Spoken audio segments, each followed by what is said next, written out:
hatuna limiti.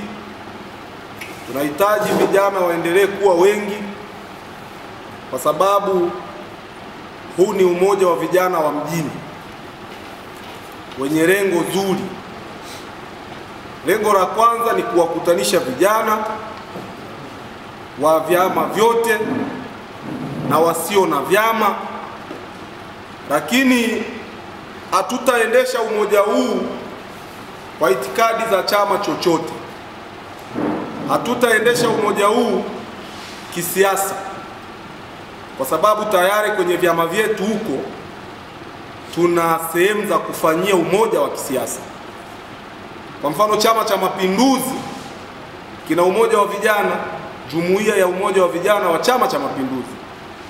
Lakini ukienda Chadema, wao wana kitu kinaitwa Bavicha, ni umoja wa vijana wao. Lakini ukienda ACT, wana kitu kinaitwa ngome ya vijana. Kwa hiyo sasa, kwa sababu sisi kuna watu humu tunajihusisha na siasa, hayo mambo ya siasa tutayafanya kwenye vyama vyetu vya kisiasa. Kwenye umoja wetu wa kisiasa tutafanya siasa huko, lakini tukiingia humu ndani, tukiwa kwenye umoja wetu wa vijana wa mjini, hatuta entertain siasa na wala hatutaongozwa na itikadi ya chama chochote, kwani umoja huu lengo lake sio kufanya siasa.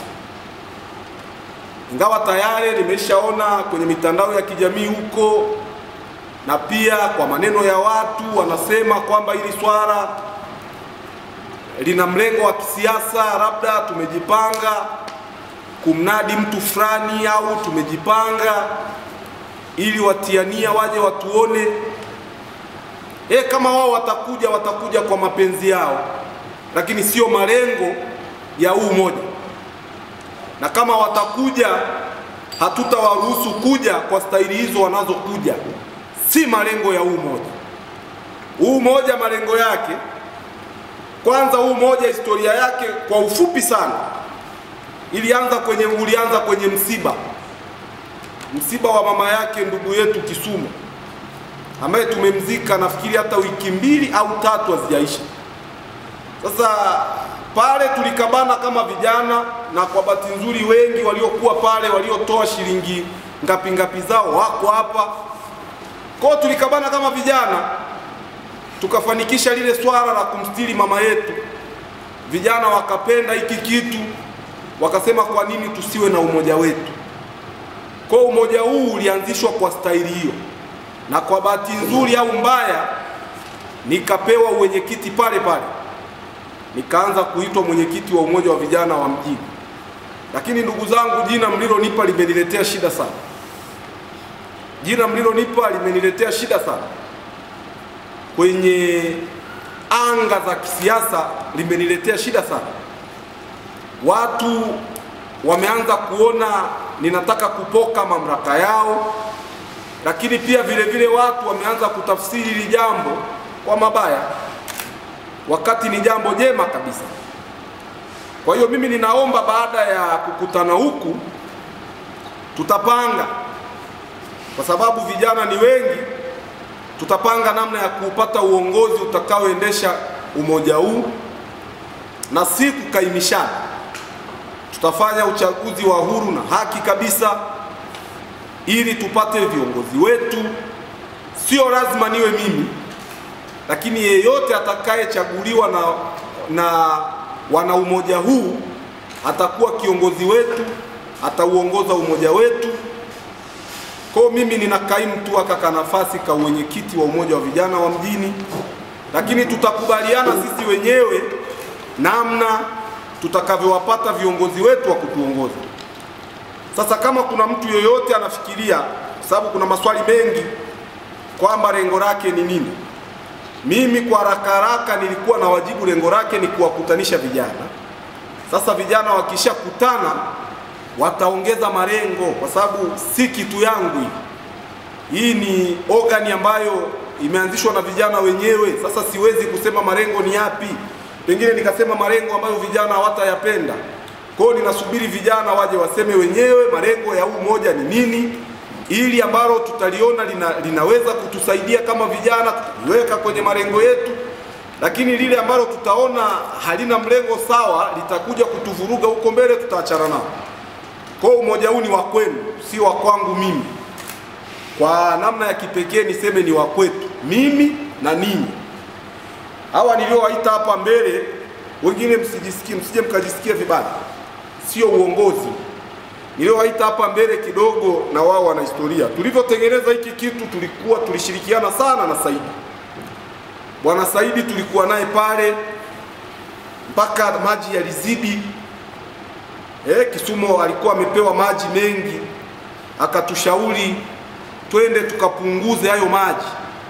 Tukaenda naye pale kwa K tukaokoa shilingi 100,000 na ngapi Kisumo? Tukaokoa ambazo zilienda kufanya mambo mengine.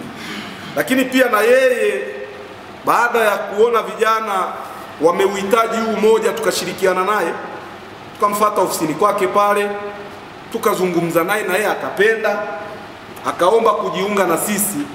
Ni kijana mwenzetu ambaye Mungu amemsaidia.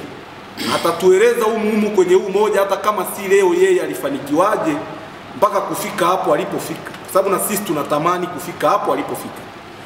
Kwa leo lengo letu ni kukutana kama memba, kwa sababu tulisajiliana memba, hatukujuana. Sasa tumekutana ili tufahamiane pia, ili ukimuona mwenzako huko nje unajua huyu tuko naye kwenye umoja wa vijana wa mjini. Ukimuona mwenzako amepata shida ujue kwamba ni ndugu yako amepata shida. Kwa hiyo baada ya kuyasema hayo, nisiwe na mambo mengi sana leo, kwa sababu ni sio siku ya ufunguzi, ni siku ya kukutana. Siku ya ufunguzi tutaipanga na tutaipangia matendo yake, likiwemo tendo la kuwapata viongozi wetu. Sasa niwapongeze sana kwa kuja, ingawa kwa kuchelewa kidogo, lakini kwa sababu ni jambo letu na hatuna haraka sana, pia bado hatujachelewa sana.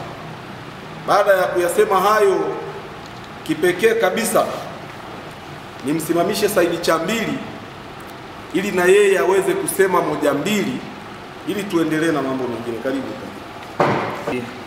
Sabato ya kunipa kuzungumza na nyinyi, lakini sikutegemea pia kuona watu wengi kiasi hiki. Nimefarijika pia kuwaona. Natumai kwamba mko salama na Mungu awabariki sana kwa kufika hapa. Lakini mimi baada ya kupata taarifa hii na mawazo ya Sabato aliyokuja kunipa, niliona sio mbaya na mimi pia nikajiunga. Ingawa pia mimi nimeshawishi wawili watatu ambao pia waliopenda. Ingawa discourage ni kubwa sana. Wengi wamekuwa wakidiscourage. Discouragement yao kubwa sana ni kwamba hatutafanya nini? Hatutafanikiwa.